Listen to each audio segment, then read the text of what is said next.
Hello friends, good morning. आज हम जो चैप्टर्स की बात करने जा रहे हैं वो हमारे यूनिट 1 के तीनों चैप्टर के रिवीजन के बारे में बात कर रहे हैं। जी दोस्तों, आज जो ये लेक्चर्स मैं बना रहा हूँ ये ओनली फॉर रिवीजन कॉन्सेप्ट है, जिसमें हम आपको खाली और खाली उसके कॉन्सेप्ट रिकॉल करवाएंगे, जिससे हमारा ये पूरा वीडियो आपको पूरे चैप्टर्स तीनों के तीनों खत्म होने के बाद भी ये मेमोरीज में रहना चाहिए कि कौन से चैप्टर में कौन से टाइप के एग्जाम्पल्स होते थे।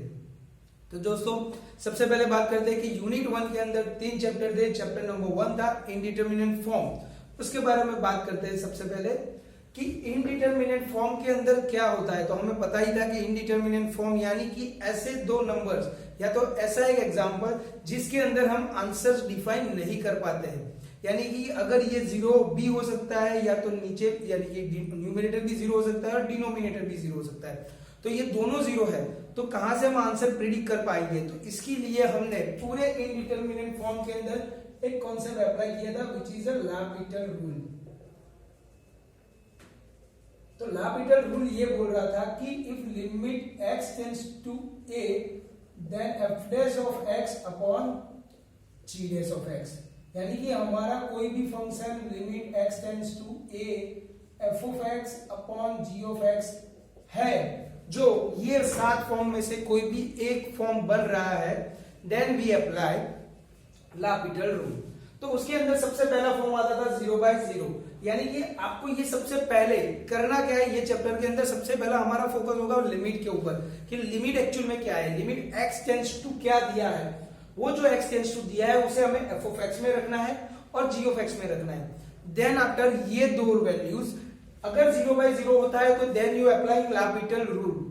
लॉपिटल रूल ये बोल रहा है कि फंक्शन जो न्यूमरेटर में है उसका डिफरेंशिएशन न्यूमरेटर में और जो डिनोमिनेटर है उसका डिफरेंशिएशन डिनोमिनेटर में होगा।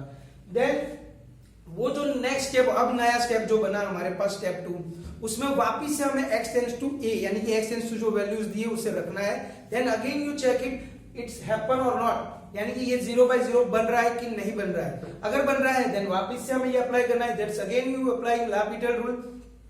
तो ये मेथड हमें कंटिन्यूअसली जब तक आंसर्स नहीं मिल जाता है, आंसर इन द सेंस या तो न्यूमरेटर या तो डिनोमिनेटर कोई भी एक कांस्टेंट वैल्यू हो जानी चाहिए, यानी कि ये नंबर 0/0 में से या तो 0/1 या तो 1/0 हो जाना चाहिए। यानी कि जब हम आंसर में फाइनाइट या इनफाइनाइट डिसाइड कर सकते हैं ऐसी वैल्यूज पे या तो ऐसे स्टेप पे पहुंचेंगे, तब हमारा एग्जांपल स्टॉप होगा। सेम मेथड यही अप्लाई होंगे यहाँ पर भी, सेम कि L'Hopital rule infinite by infinite, यहाँ पे भी सेम यही चीज दी होगी कि limit x tends to a, you now we check it is a 0/0 form और infinite by infinite form. Story दोनों में सेम ही रहेगी कि आपको लॉपिटल अप्लाई करना है और वो तब तक अप्लाई करना है कि जब तक आपका आंसर फाइनाइट या तो इनफाइनाइट दोनों में से किसी एक पे आप नहीं पहुंच सकते हो, तब तक ये आपको कंटिन्यूअसली अप्लाई करना है। Then the third number property, वो थर्ड नंबर प्रॉपर्टी के अंदर ये है 0 into infinite. 0 into infinite means आप इसे या तो 0 always we can write as a 1 upon infinite into infinite, यानी कि ये या तो इनफाइनाइट बाय इनफाइनाइट फॉर्म हो जाएगा, और 0 स्टेप लिखिए 1 upon infinite is the form of 1 upon 0, या तो उसे 0/0 में कन्वर्ट कर दो। यानी आपके फंक्शन में यहां पर मैंने बताया था कि इनफाइनाइट बाय इनफाइनाइट और 0/0 दोनों में से किसी एक में कन्वर्ट करना है। And then story again repeat, step 1 step 2 जो हमने करा है कि अप्लाइंग लॉपिटल, पहले लिमिट चेक करनी है, देन अप्लाइंग फंक्शन कि ये दोनों 0/0 होए कि नहीं है, इनफाइनाइट बाय इनफाइनाइट है कि नहीं है, लॉपिटल से वापस से अगेन यू चेक इट कि ये हो रहा है कि नहीं हो रहा है। और यहाँ पर ये वाले एग्जाम्पल में मैंने एक बात खास बताई थी कि लॉग वाले एग्जाम्पल्स जो होंगे इसके अंदर, उसको लॉग को हमें न्यूमरेटर में रखना है। क्यों? क्योंकि लॉग को डिनोमिनेटर में ले जाने के बाद उसका डिफरेंशिएशन 1 अपॉन हो जाता है और 1 अपॉन का वापस से डिफरेंशिएशन माइनस, और वो बहुत ही डिफिकल्ट होता जाएगा। यानी कि लॉग अगर न्यूमरेटर में रहता है तो हमारा डिफरेंशिएशन आसान हो जाएगा। नाउ टाइप 4 में है इनफाइनाइट माइनस इनफाइनाइट। तो यहाँ पे आपका जो ये इनफाइनाइट माइनस इनफाइनाइट फॉर्म है can be write as a 1/0 minus 1/0, and now you take it LCM, then it is a 0/0 form, यानी कि 1 अपॉन फॉर्म और क्रॉस में हम LCM लेंगे, तब जाके जो एक नया फंक्शन बनेगा वो हमारा क्या हो जाएगा 0/0 फॉर्म। और ये जो 0/0 फॉर्म हुआ है उसको हम वापस से यही स्टेप फॉर्म 1 वाली स्टोरी वापस से अप्लाई करेंगे। जब फॉर्म चेक हो चुका है, now applying the l'Hopital rule. l'Hopital rule से वापस से चेक करना है कि ये फॉर्म जनरेट हो रहा है कि नहीं हो रहा है। अगर नहीं हो रहा है तो फाइनल आंसर, और हो रहा है तो again you applying l'Hopital। l'Hopital कब तक यूज करना है? जब तक आपका फाइनल आंसर नहीं मिल जाता है। सो फॉर्म नंबर 5, जिसके अंदर 3 तरह के फॉर्म कॉमन है, 1:∞, ∞/0 एंड 0:0। इसमें आपको L सपोज करना है हमारे limit x tends to a के f of x upon g of x के लिए। Then take it log both the side, तो f of x power g of x tends to a, तो ये हो जाएगा x आगे आ जाएगा, लिमिट बाहर ले लेते हैं, x tends to a, log अंदर जाएगा तो g of x पावर आगे आ जाएगा, सो log f of x and this one is a 0 into infinite form। यानी कि यहाँ पे ये जो तो 3 फॉर्म है ये पहले कन्वर्ट हो गए into 0 into infinite form, और 0 into infinite form से वापस से हमारी ये स्टोरी अप्लाई हो जाएगी। या तो इसे 1/infinite फॉर्म में 1/infinite into infinite, या तो 0 into 1/0 फॉर्म में कन्वर्ट करो, और तब जाके वापस से यहां से ये स्टोरी वापस से रिपीट होगी यहां के लिए। यानी कि स्टेप 5 से, यानी कि टाइप 5 से टाइप 3 और टाइप 3 से टाइप 1 पे जाना, और ऐसे करते करते रिपीट आंसर लेना है। यहां पर सबसे बड़ी इंपॉर्टेंट बात यह है कि यहां पर आंसर आने के बाद हम रुक जाते हैं क्योंकि इसे फाइनल आंसर मानते हैं, बट ये भूल जाते हैं कि we assume the our L as a log L, और वो जो log L है उसे हमें हटाना होगा, and then your final answer in the form of e of power something.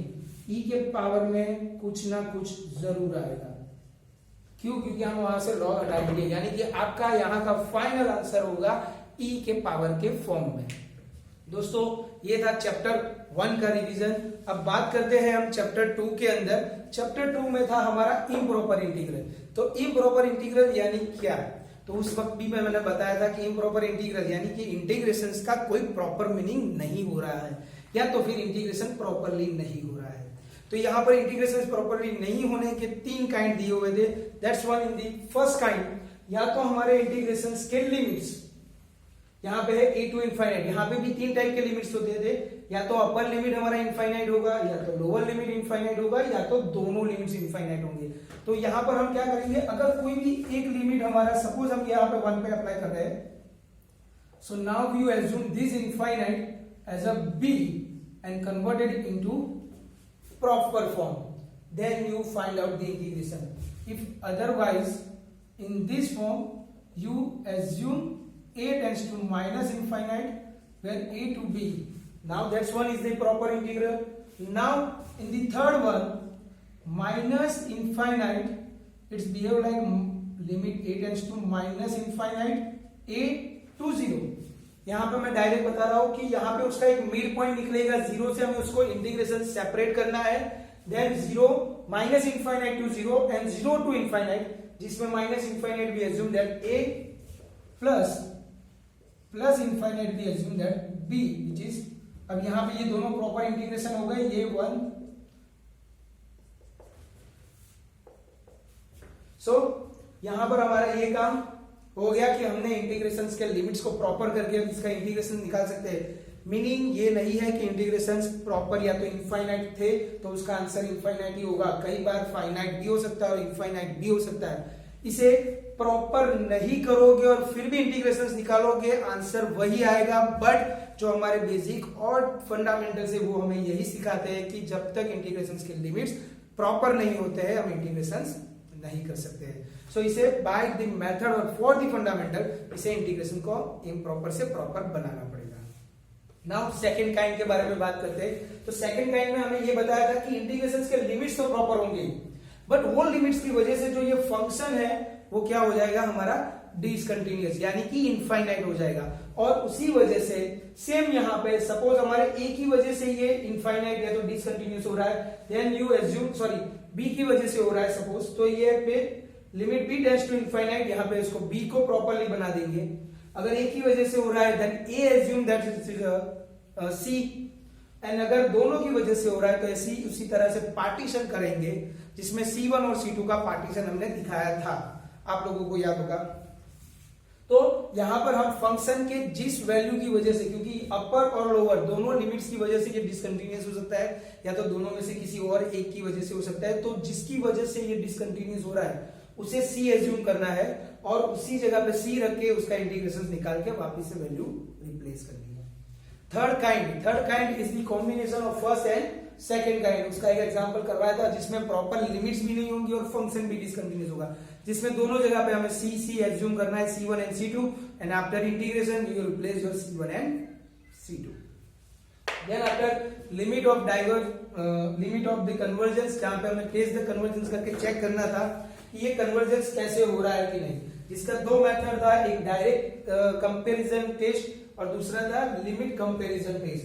तो डायरेक्ट कंपैरिजन में हमने ये सिखाया था कि हमें fx दिया होगा, we assume more than gx। अगर gx कन्वर्जेंट है, CGT का मीनिंग होता है convergent, then your fx is convergent. अगर यू एज्यूम और fx is bigger than gx, यानी कि gx हमने हमारा छोटा एज्यूम किया है, तो अगर gx हमारा dgt है, dgt means divergent, then our fx is dgt, that's our divergence. यानी कि fx से gx हमें एज्यूम करना पड़ेगा या तो बनाना पड़ेगा। वो gx अगर बड़ा है और उसको हमने कन्वर्जेंट दिखाया तो fx तो उससे भी छोटा है तो कन्वर्जेंट ही होगा। अब हमने gx एक छोटा एज्यूम कर लिया, या तो हमसे छोटा बना है या तो हमने छोटा बनाया ही है एग्जाम में, और वो हमारा डाइवर्जेंट हो रहा है, तो अगर वो फंक्शन डाइवर्जेंट है तो उससे बड़ा भी डाइवर्जेंट ही होगा। Then after limit comparison test में हमें दिखाना है कि limit x tends to a f of x upon g of x is equal to L, and now this one is step 1 and step 2 में हमें दिखाना है कि limit x tends to a g of x is convergent। तो हमारा fx convergent, अगर gx divergent तो fx divergent. यहां पर सबको क्वेश्चन होगा सर ये कन्वर्जेंट डाइवर्जेंट की बात तो हो चुकी, बट कन्वर्जेंट का मीनिंग क्या होता है, हमारा फाइनल आंसर ऑफ gx और fx फाइनाइट है, that means it is a convergent. अगर इनफाइनाइट है तो डाइवर्जेंट। फाइनाइट का मीनिंग हो सकता है प्लस वैल्यू, जीरो और नेगेटिव। ये हमारे फाइनाइट वैल्यूज है, वो हमारे कन्वर्जेंट में रहेंगे। अगर इनफाइनाइट आता है या माइनस इनफाइनाइट आता है तो ऑटोमेटिकली डाइवर्जेंट हो जाएगा। ये हो गया चैप्टर 2 के बारे में रिवीजन। अब आते हैं हम चैप्टर 3 के अंदर। चैप्टर 3 के अंदर हमको पता है कि हमारे पास दो फंक्शंस थे जिसके बारे में हमने हाल ही में 2 लेक्चर्स, गामा के 1 लेक्चर बनाया था और बीटा के 3 लेक्चर्स बनाए हुए हैं, जिसमें आपने देखा होगा कि गामा फंक्शंस जो है वो 2 तरह के एग्जांपल्स को फॉलो करता है। एक की बाय नंबर और second one is a by definition. By number is यानी कि find the value of gamma n। यहाँ पे n की जगह पे हमें 9 दिया जा सकता है, या तो कोई 3/2 माइनस करके वैल्यू दी जा सकती है, जैसे भी कोई भी नंबर दिया है। Then we use the properties of gamma for finding the value, उसका यूज करके हम इसकी वैल्यूज निकाल सकते हैं। And the second one is the by the definition, जिसमें हमें जो भी एग्जांपल इंटीग्रेशंस में दिए होंगे उसे हमें डेफिनेशन के फॉर्म में कन्वर्ट करना है।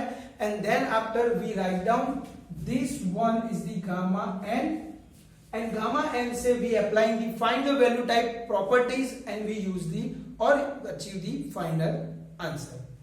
यानी सेकंड वाले में हमें थोड़ा लॉजिक ज्यादा लगाना होगा कि जिसमें हमें हमारा कॉन्सेप्ट यूज करना है, क्योंकि उसे हमें गामा n के फॉर्म में कन्वर्ट करना है। And then after we applying properties, then after we use the beta function. Beta function के अंदर बाय नंबर बीटा mn, जहां पे जिसमें हमने देखा था कि बीटा ऑफ 5/2 एंड 3/4 इसकी वैल्यूज निकालनी होगी। ऐसे कोई भी मैंने यहाँ पे रैंडमली लिखा हुआ है, बट यहाँ पे पर्टिकुलर कोई एग्जांपल दिया होगा जिसका हमें पता है कि we applying properties of gamma and beta relation function.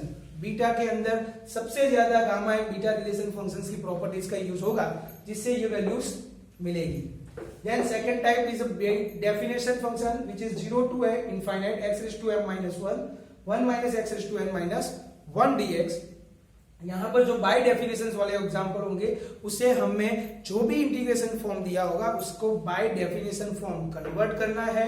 This definition is beta mn beta M N बनते हैं, ये हो जाएगी property of beta and gamma relation. उससे हमें गामा के वैल्यूज में फॉर्म में वैल्यूज मिलेगी and then after we get the final values. Third one is by trigonometric. Trigonometric की वैल्यूज हमें पता है, ट्रिगोनोमेट्रिक्स का दो फंडामेंटल है, एक है बीटा एम एन जिसमें साइन 2m-1 और cos 2n-1 होगा, और दूसरा होगा बीटा p + 1/2 q + 1/2। यहाँ पे 0 to π/2 इसकी इंटीग्रेशन की लिमिट है। यहाँ पर हमने रफली लिखा है कि sin p n cos q। ऐसे वाले दो फॉर्म में से किसी भी एक फॉर्म का एग्जांपल पूछा जा सकता है, तो उसे हमें कन्वर्ट करना है in the beta form and we use the beta and gamma relation again and then find the final answer. And the last one is the definition of proper improper integral, जिसको हमने last ही video में दिखाया था कि it is 0 to infinite x raised to m-1 1 plus x raised to m plus 1 dx is equal to beta mn। जहां पे हमें इसको यहां से ये वाले फॉर्म में इंटीग्रेशन की ये वाले फॉर्म में लाना है and then after converted into beta MN form and beta MN से हमें वहां पर सीधा वैल्यूज लगानी है with the relation of beta and gamma function. और इसी तरह से आपके ये चारों फॉर्मेट के बीटा के रिलेशंस वाले एग्जांपल खत्म होते हैं। आई होप सो आप लोगों को चैप्टर 1, चैप्टर 2 और चैप्टर 3 के रिवीजन में सब कुछ पता चला होगा और रिवाइज हो चुका होगा। जहां पे भी आपको अगर रिवीजन में भी डाउट है या तो कोई भी क्वेश्चन है तो आप मुझे अपने डाउट सॉल्विंग में पूछ सकते हो। Thank you so much, have a nice day.